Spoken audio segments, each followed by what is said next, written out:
I want to introduce Mike Syme.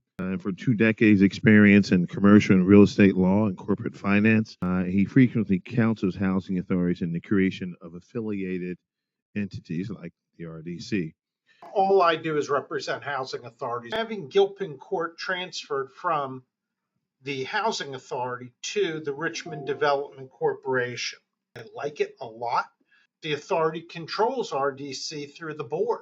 That would entitle Gilpin to receive Section 8 vouchers. The authority will be getting payments through the Section 8 program.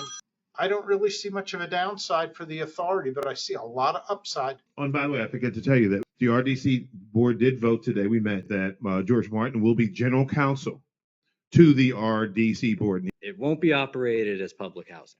Once it is transferred to RDC, it is private housing. The federal subsidy will be coming through the tenants through the tenant protection voucher. The cost of operations will fall solely on the housing authority.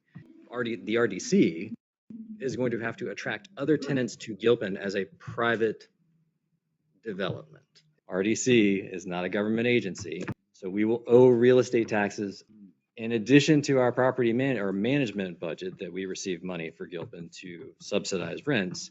We have a capital budget. That money will not come to Gilpin anymore. And I am going to argue that the authority does not have control of the RDC.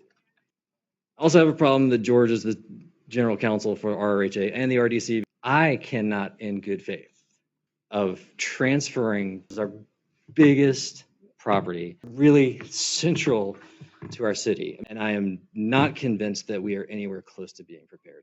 And I don't know the answer to it. If it's going to not be eligible for capital funding, that would be horrible. Don't hate me for this. We're not. Mike, you've been awesome. Jeff, you've been awesome. Obviously, Sherelle comes to us with experience from the city, and she was there when Creighton Court did happen. I think we should just table for a moment. So we're going to table this for now. So let's move to the next item on the agenda.